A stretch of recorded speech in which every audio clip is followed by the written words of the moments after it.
जो है वचन की ओर चलते हैं, हम पढ़ेंगे प्रकाशित वाक्य में उसका 12वां अध्याय और उसका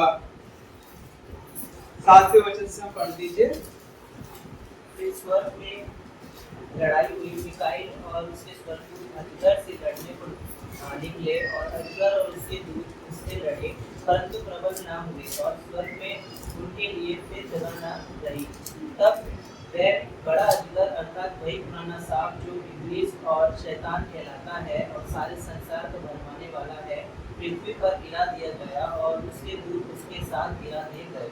फिर मैंने स्वर्ग से यह बड़ा शब्द आते हुए सुना, अब हमारे परमेश्वर का उद्धार और सामर्थ और राज्य और उसके मसीह का अधिकार प्रकट हुआ है, क्योंकि हमारे भाइयों पर दोष लगाने वाला जो रात दिन हमारे परमेश्वर के सामने उनका दोष लगाया करता था, गिरा दिया गया है। हमारे स्वर्गीय आसमानी पिता धन्यवाद देते हैं, आप चलाइए, आशीष और बरकत दीजिए इस वचन से हमसे बातें कर, और जो हम सुन रहे हैं प्रभु जी, हालेलुया, शैतान इस वचन को चुरा ना पाए प्रभु जी, और हमारे हृदय में लिखा जाए, उस वचन से हमारा जीवन बदल जाए और हमारे जीवन में बड़ा उन्नति हो प्रभु जी। सब कुछ आपके हाथ में समर्पण करते यीशु के नाम से मांगते हैं, आमीन, हालेलुया।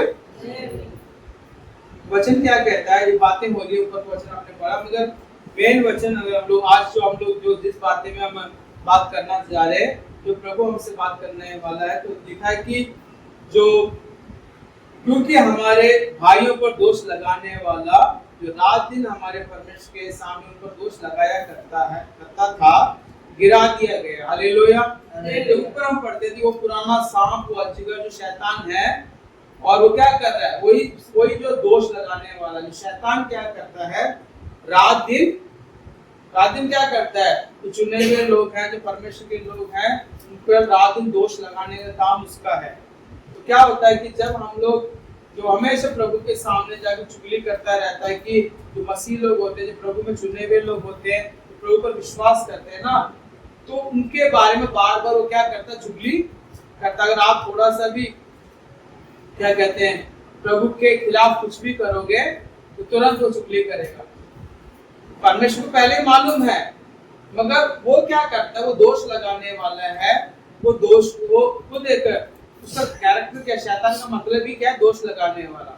ठीक है, अब तो दोष लगाएगा जाकर, तो प्रभु किस बारे में आपको हमें निर्दोष ठहराएगा? अगर हमने गलतियां की है, ठीक है, प्रभु सोच लो उसको नहीं देख रहा, माँ बाप सोच लो अपने बच्चों को गलतियां नहीं देख रहे, दोष लगाने वाले पहले वो तेरे बेटे ने किया है, उस बात को आप इग्नोर नहीं कर सकते, क्योंकि हमारा परमेश्वर क्या है? धर्मी परमेश्वर, न्यायी परमेश्वर है। चाहे खुद का बेटा हो या अपने लोग भी हो, गलतियां करेंगे तो गलती है, तो दोष लगाने वाला जाकर बोलेगा कि ये जो तुम्हारे बच्चे लोग गलती कर रहे हैं, और कितने हम लोग जितने भी लोग बैठे हुए हैं, कोई भी गलती करेंगे ना, तो क्या होगा? वो जाकर दोष लगाएगा कि भाई इसने ये गलती की है।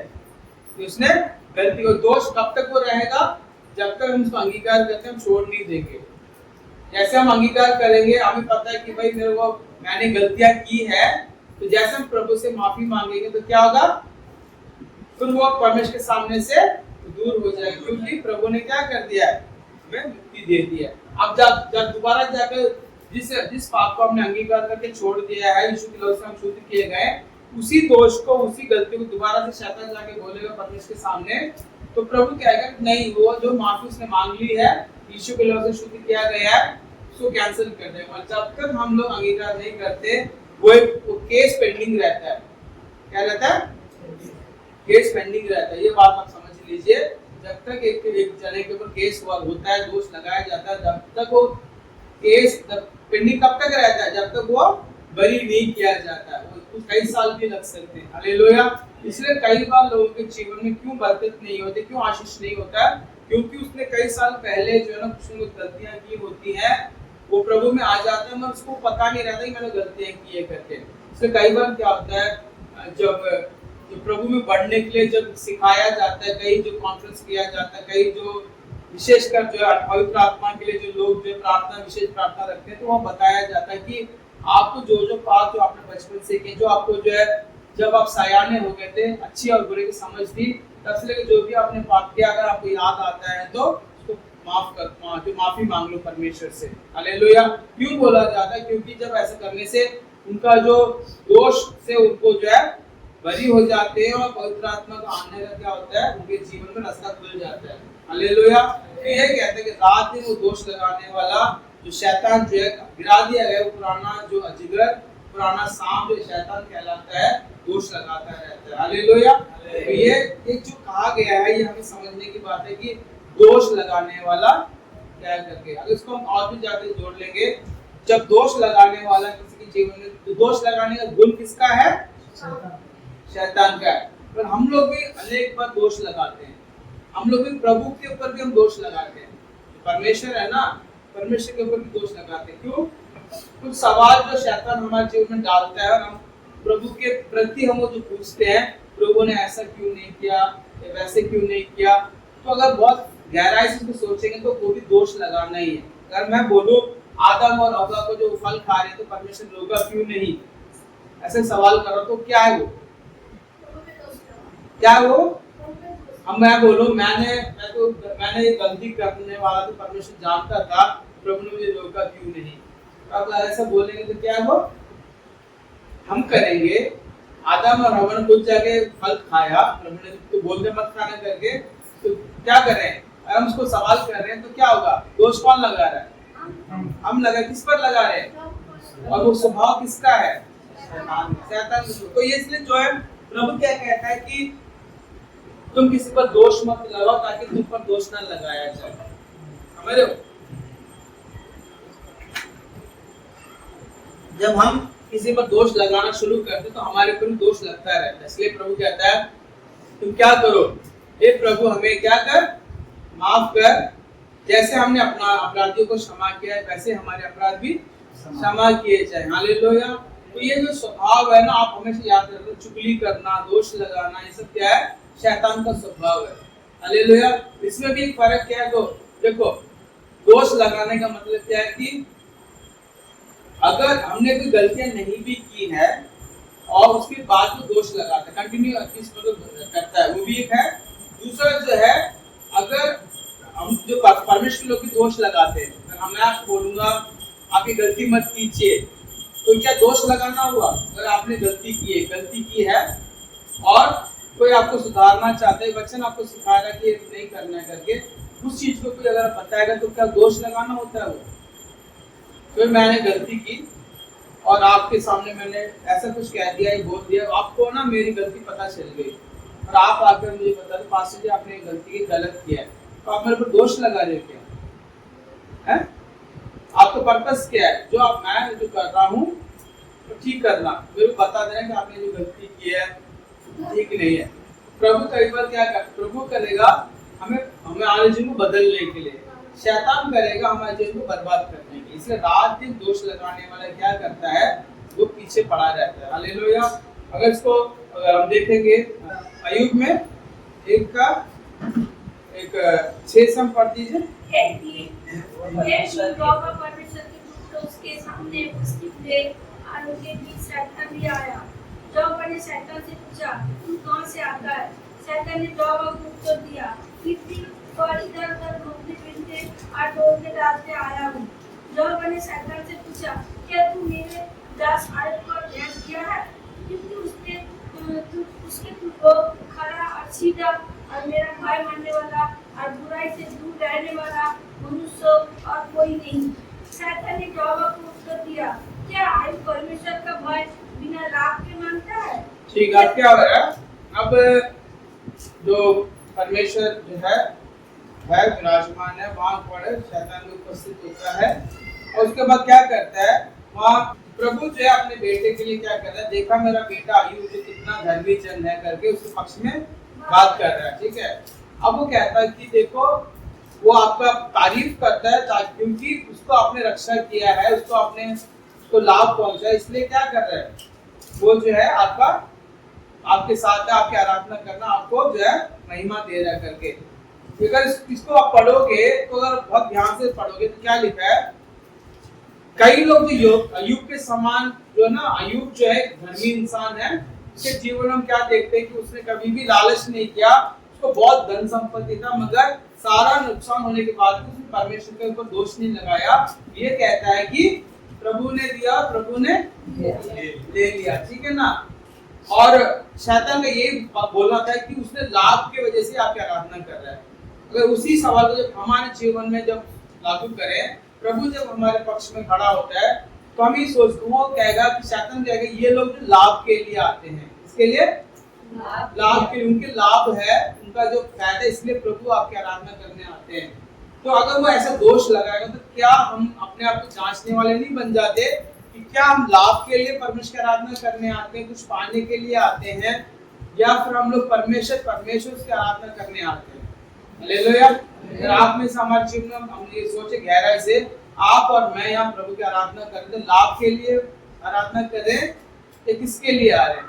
यहाँ मुझे कुछ मिलेगा, मैं प्रभु के पास जा रहा हूँ इसलिए मुझे आशीष मिलेगा, प्रभु के साथ पास जाने से मुझे फायदा ही होगा, नुकसान नहीं होगा, क्योंकि ऐसा कोई हमारे अंदर कोई एक सोच है या हमारे अंदर एक लाभ की बात है, इसीलिए हम प्रभु की आराधना कर रहे हैं, या फिर नहीं, प्रभु मुझे आशीर्वाद दे या ना दे, मगर वो मेरा परमेश्वर है करके इसलिए हम प्रभु के पास हैं। हालेलुया। इसको सोचिएगा, अगर ऐसा है, शाद्राक मेशक अबेदनगो थे, उनके सामने बड़ा एक मूर्ति रख दिया गया, इस मूर्ति को तुमने क्या करके दंडवत करना है, अगर मतलब वो उसको कोई दंडवत नहीं करेगा तो क्या करेंगे, मतलब आग की भट्टे में डाल दिया जाएगा। अब वो क्या कहते, वो लोग जो तीनों लोग जो है उस मूर्ति के आगे दंडवत नहीं करते, राजा के पास केस पहुंच जाता है, राजा कहता है कि मैं इनको क्या करो, भट्टी में डालो। इस बात हो रही है पहले तो वो कहता है कि देखो परमेश्वर के अलावा हम किसी की आराधना नहीं करेंगे, चाहे तो हमें भट्टी में डाल या कुछ भी कर, हमारे परमेश्वर बचाने के लिए सक्षम है, हमें बचा सकता। अगर मैं नहीं बचाएगा, अगर आती भट्टी से भी हमें नहीं भी बचाएगा ना, तब भी कोई बात नहीं, मानने के लिए तैयार, मगर हम इस मूर्ति को आराधना नहीं करेंगे, क्योंकि एक जीवित परमेश्वर एक है करके। अब उनका विश्वास भी लाभ के लिए नहीं है, समझ रहे हो? उनको ये था कि परमेश्वर में बचाए या नहीं बचाए कोई बात नहीं, मगर हम जो परमेश्वर के खिलाफ पाप नहीं करेंगे, कि परमेश्वर एक ही जो आराधना के योग्य करके। हालेलुया। ये विश्वास है। लाभ के लिए जो आता है वो लाभ नहीं होने से प्रभु को छोड़कर चले जाता है। जो इंसान प्रभु के पास आता है कुछ लाभ के लिए, कुछ पाने के लिए, कुछ आशीर्वाद पाने के लिए, जैसे ही वो आशीर्वाद पूरा हो जाएगा तब छोड़कर चले जाएगा, या फिर उसका जो आशीर्वाद कहीं कम हो जाएगा तो क्या कहेगा, यहाँ भी जाने से मुझे क्या फायदा हुआ, मेरे को यहाँ भी सब चले जाएगा। हालेलुया। बात समझ रहे हो? तो ये जो शैतान जो है अनेक बातों को जब बताता है कि वो लाभ की वजह से आपकी आराधना कर रहा है, तो हम लोग कैसे हैं? पर सच्चाई क्या है कि अय्यूब जो है ऐसा नहीं था, मुझे दोष लगाने वाला क्या करता है, अय्यूब जैसे इंसान के बीच में भी क्या दोष ढूंढना शुरू करता है, तो आपके हमारे अंदर जो दोष ढूंढेगा नहीं क्या? अय्यूब ऐसा धर्मी इंसान था, प्रभु उसकी गवाही दे रहा है कि क्या तूने अय्यूब के ऊपर ध्यान दिया है, उसके समान धर्मी इंसान पृथ्वी पर नहीं है करके। तो उसके समान तो हम लोग नहीं है ना, उसका जरा से भी हम लोग नहीं है। उसने कितना दुख सहा, परेशानी झेली, फिर भी प्रभु के लिए विश्वास योग्य रहा। अपनी बीवी से कहते मूढ़ स्त्री क्यों तो ऐसे बोलती है, परमेश्वर ने दिया, परमेश्वर ने ले लिया, मैं इस दुनिया में नंगा आया था, नंगा ही जाने वाला, मेरे साथ कुछ जाने वाला नहीं है। तो बीच में जो आशीर्वाद आया, अगर वो नहीं भी होगा तो कुछ फर्क नहीं पड़ने वाला, मेरा परमेश्वर जो है वैसा ही है।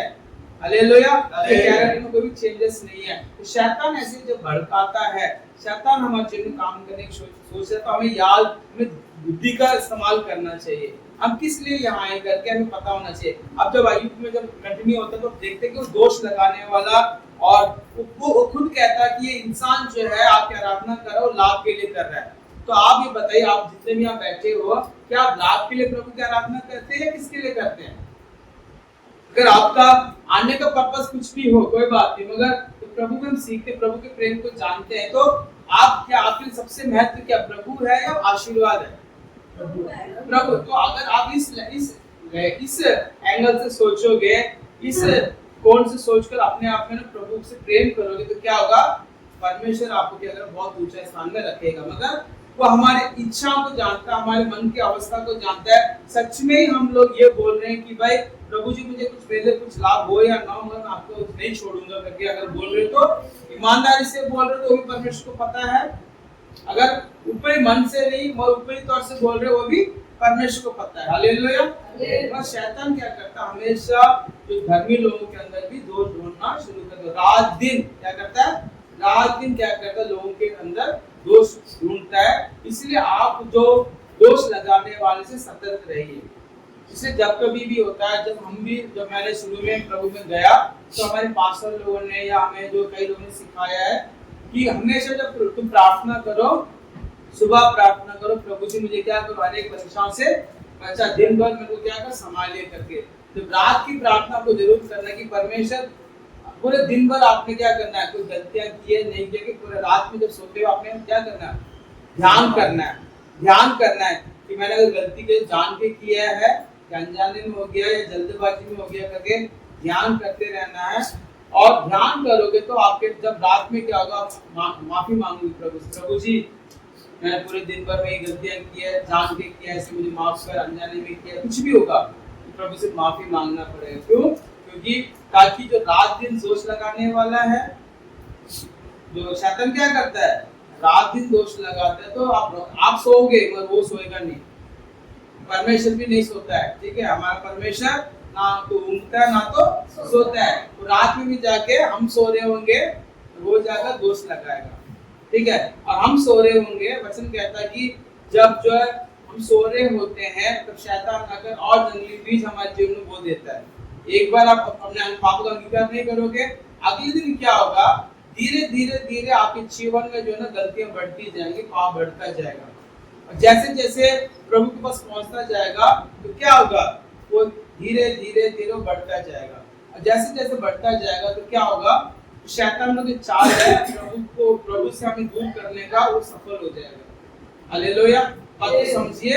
इसलिए जो है दोष लगाने वाला क्या कर रहा है, रात दिन दोष लगा रहा है। और अय्यूब के समान जो धर्मी लोग भी होते हैं, उनके जीवन में क्या करते हैं, क्योंकि जो अपने लाभ के लिए प्रभु की आराधना नहीं की, उससे ऐसे लोगों पर भी दोष लगाते हैं। हालेलुया।